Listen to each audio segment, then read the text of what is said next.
Estamos a pocos días de terminar la vigencia fiscal de 2023.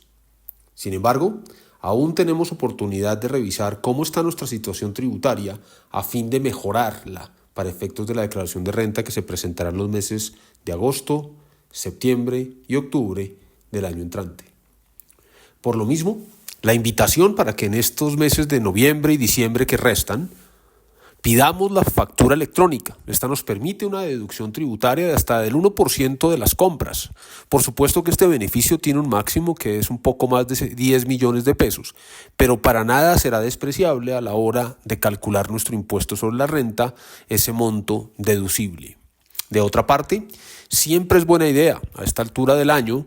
revisar cuántos aportes privados hemos efectuado voluntarios al fondo de pensiones de Colfondos, de tal suerte que podamos incrementar los mismos durante estos meses restantes y por ende reflejar la mejor situación al final del año gravable. Los invito a que se sienten con su asesor en Colfondos y revisen qué han efectuado durante el año, si no han efectuado aportes, qué podrían estar haciendo durante estos meses, que con toda seguridad ese trabajo y ese depósito les va a generar un ahorro tributario muy significativo.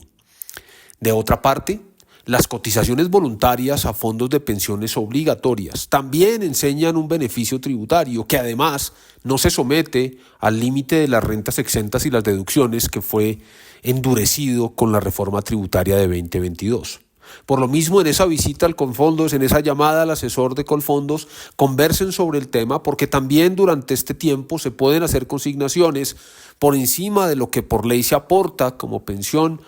obligatoria, y esas cotizaciones voluntarias que mantienen esa condición de voluntariedad podrán optimizar su situación impositiva. Del mismo modo, es importante recordar que la Ley 2277 de 2022 trajo consigo una mejora en el beneficio de la deducción por dependientes. Luego,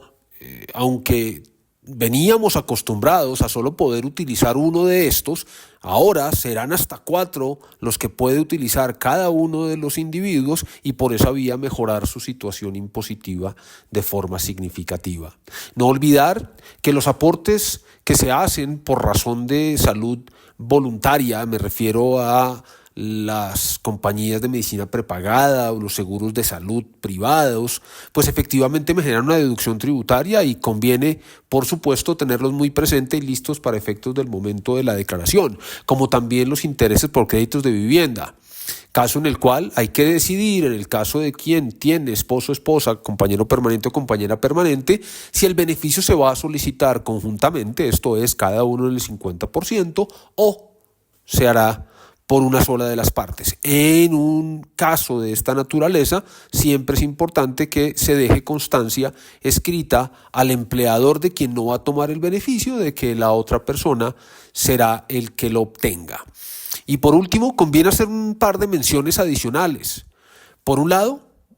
no se olviden que cuando yo reflejo deudas dentro de mi declaración de renta, es decir, sumas que me deben terceros, cuando quien me esté debiendo no lleva contabilidad, ese pasivo tiene que estar soportado en un documento de fecha cierta. ¿Y qué es un documento de fecha cierta? Por ejemplo, aquel que tiene un sello de notario público. Y hago referencia a ese caso puntual porque es tal vez el que más a la mano tenemos. Luego usted puede perfectamente con esa persona